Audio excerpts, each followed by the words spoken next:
সালাম ভাই ট্রাফিকের কথা যেমন বলছিল যে দেখেন আমাদের দেশের মধ্যেই কিন্তু রাস্তাঘাটে অন্য জায়গায় যাইতে হোক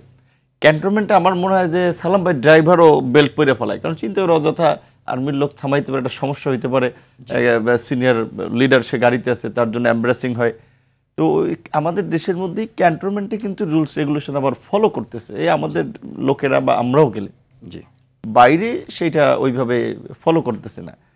তো এইটা কিন্তু একটা মানে উদাহরণ যে আসলে এটা যে কোনো দেশের একটা যদি বুঝতে চান যে ওই দেশে আইনের শাসন কতটুকু বা ল কতটুকু স্ট্রিক্ট কিংবা এনাক্ট করা হয়, এটা দেখবেন ওই দেশের ট্রাফিক সিস্টেমকে ফলো করে। ট্রাফিক সিস্টেম যত সুশৃঙ্খল দেখবেন তাহলে মনে করবেন এই দেশের আইন তত কঠিন। এখন আমাদের দেশে এটি ঠিক যে আইন অনেক ভালো ভালো আইন আছে কিংবা আইন প্রণয়ন করা হয় জনগণ দেশের বৃহত্তর স্বার্থে, কিন্তু বাংলাদেশের গত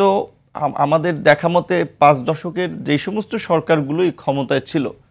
প্রত্যেক সরকারই কম বেশি আইনগুলোকে আসলে অনেক ক্ষেত্রে তার প্রতিপক্ষ নিজেদের প্রয়োজনে এবং প্রতিপক্ষ দমনে ব্যবহার করেছে। যেমন 74-এ শেখ মুজিবুর রহমানের সময় বাকশাল আপনার স্পেশাল অ্যাক্ট করেছে, 75-এ বাকশাল করছে, বাট ওই 72-এ পুরোটাও তো একদলীয় শাসনে ছিল, স্পেশাল অ্যাক্ট করা হয়েছে। দেখেন বিশেষ ক্ষমতা আইন কিন্তু রাষ্ট্রের নিরাপত্তার স্বার্থে একটা দেশের প্রয়োজন।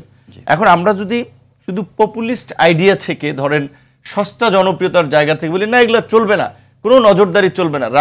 এই আপনার একবিংশ শতাব্দীর এই যুগে, প্রতিযোগিতাপূর্ণ যুগে, প্রযুক্তির যুগে, যেখানে আপনার সমস্ত প্রযুক্তি দিয়ে মানুষের জীবনযাত্রাকে নিয়ন্ত্রণ করছে, আপনি কি খাচ্ছেন, আপনি কি পড়বেন, ওইটা কিন্তু এখন আপনার সোশ্যাল প্রোফাইল বা মিডিয়া আপনাকে কন্ট্রোল করে দিচ্ছে। কারণ আপনি যে বিষয়গুলো নিয়ে আলোচনা করবেন আপনি ফেসবুকে ঢুকলে দেখবেন ওইটা আপনাকে সাজেস্ট করতেছে। তো প্রযুক্তি যেখানে এরকম একটা অবস্থা, সেখানে রাষ্ট্রের নিরাপত্তার স্বার্থে নজরদারির কোনো জায়গায় ব্যবস্থা থাকতে হবে এবং আরেকটা দেশের সাথে আরেকটা দেশের সম্পর্কের অবনতি কিংবা বিভিন্ন ক্ষেত্রে কিছু ধরনের আইনের প্রয়োজন আছে, কিন্তু সেই আইনটাকে না বলতে চাই এটুকু শেষ করে যে সেই আইনটাকে দেখেন ব্যবহার করা হচ্ছে যে বিরোধী দল দমনে, যে সরকারি ক্ষমতায় ছিল। তো এই যে একটা সুন্দর আইন, কিন্তু আমরা বানিয়েছি সেটাকে হাতিয়ার, আমরা বানিয়েছি সেটাকে অস্ত্র, ডিজিটাল নিরাপত্তা আইন। আচ্ছা ওয়ার্ল্ডটা হচ্ছে এখন ডিজিটাল, তাহলে ডিজিটাল কিংবা সাইবার স্পেসে সিকিউরিটি এনশিওর করার জন্য কিংবা আপনি যে সাইবারের হ্যারাসমেন্ট শিকার হচ্ছেন এইটার জন্য তো একটা আইনের প্রয়োজন আছে। আইন করেছিল লাস্ট গভর্নমেন্ট, সেইটা ব্যবহার করেছে কি দেখেন আমরা গভর্নমেন্টের সমালোচনা করলে আমাদের বিরুদ্ধে মামলা। তো এই ক্ষেত্রে এই যে আপনার সরকারের জবাবদিহিতা না থাকার ফলে বা আমরা একটা গণতান্ত্রিক রাষ্ট্র দাবি করলেও বা গণতান্ত্রিক রাষ্ট্র হিসেবে নিজেদেরকে বিবেচনা করলেও, বিশেষ করে গত 16 বছর তো একটা একনায়কতান্ত্রিক নিয়ন্ত্রিত বলা চলে ডেমোক্রেসির নামে একটা ফ্যাসিবাদের মধ্যে ছিলাম। তো সেই জায়গাতে this is the high time যে এখন সব দল মিলে রাষ্ট্র সংস্কারের কথা বলছে, জাতীয় সনদের কথা বলছে, জুলাই চার্টারের কথা বলছে। তো এখন 5টে যা হয়েছে তো হয়েছে, ওইটা নিয়ে পরে থাকলে তো হবে না। এখন যদি আমরা কিছু মৌলিক জায়গায় সকলে একমত হতে পারে যে আগামীর নির্বাচিত সরকারের মাধ্যমে যারা রাষ্ট্র পরিচালনা করবে তারা দুর্নীতির বিরুদ্ধে জিরো টলারেন্স থাকবে, তারা জনগণের কাছে জবাবদিহি করবে, তারা সুশাসন নিশ্চিত করার জন্য বিভিন্ন প্রতিষ্ঠানের জবাবদিহিতা নিশ্চিতের পাশাপাশি রাষ্ট্রীয় ক্ষমতার একটা ভারসাম্য হোক, আপনার সংসদ সদস্য কিংবা আইন প্রণেতা তারও একটা জবাবদিহি থাকবে এবং তারা জনগণ এই যে আইন প্রণেতা তাদেরকে বানায় বা জনপ্রতিনিধি বানায় তারা যেন জনগণের কাছে দায়বদ্ধ থাকে। সেই জন্য ওই ভোটের সিস্টেমটা অন্তত একটা চেঞ্জ করার কিংবা প্রার্থী বাছাই করার এই সিস্টেমগুলো যদি আমরা ফিরিয়ে আনতে পারি এবং একটা শক্তিশালীভাবে এখন গড়তেই হবে আমাদের, এর বিকল্প নাই, সেই জায়গা থেকে যদি আমরা কিছুটা এই আইনকে অস্ত্র হিসেবে ব্যবহার করা বা প্রতিপক্ষকে হ্যারাস করা এইখান থেকে যদি আমরা সংস্কৃতিটা থেকে বের হয়ে যদি আসতে পারি, আমরা কিন্তু বারবার বলছি যে আমরা রাজনীতির সংস্কার কথা বলছি, সংবিধান সংস্কারের কথা বলছি, আইন সংস্কার কথা বলছি, অনেক আইন ভালো আছে এখনো, তার আগে আমাদের নিজেদের মানসিক সংস্কার প্রয়োজন, আমাদের এই রাজনীতিরও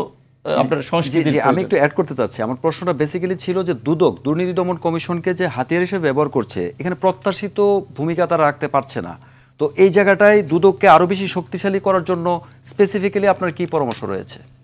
আমরা যেমন সরকার তো 15টা সংস্কার কমিশন করেছে, তারা বিভিন্ন স্টেক হোল্ডারদের সাথে আলাপ আলোচনা করেছে, তাদের কাছ থেকে প্রস্তাবনাগুলো নিয়েছে। সেই ক্ষেত্রে আমরা ওখানেও আমরা বলেছি যে এই দুদকের নিয়োগ প্রক্রিয়ার একটা পরিবর্তন, যেমন ইলেকশন কমিশনের নিয়োগ প্রক্রিয়ার মতো ইলেকশন কমিশন যেভাবে নিয়োগ প্রক্রিয়া, আমরা কয়েকটা দেশের মডেল দেখে আমরা বলেছিলাম যে ধরেন একটা হায়ার অথরিটি কমিটি থাকবে, যদি বাংলাদেশ দ্বিকক্ষ বিশিষ্ট সংসদ হয়, এখানে বলা হচ্ছে যে এনসিসি বা আপনার জাতীয় সাংবিধানিক পরিষদ, সেই পরিষদের সদস্য হবে প্রধানমন্ত্রী, রাষ্ট্রপতি, চিফ জাস্টিস, এরকম high profile speaker, deputy speaker. তো এই আপনার এনসিসি বা এই বডিটা তারা আপনার অ্যাপয়েন্টমেন্ট করবে যে এই আপনার কে দুদকের চেয়ারম্যান হবে, সেটা সরকারি দলের প্রতিনিধিত্ব, বিরোধী দলের প্রতিনিধিত্ব। কাজেই সরকারি দল যদি কাউকে ফ্লেভার দিতে চায়, বিরোধী দল তো সেটা মানবে না, তাই জন্য পেশাদার কিংবা নিরপেক্ষ ব্যক্তি বের হয়ে আসবে।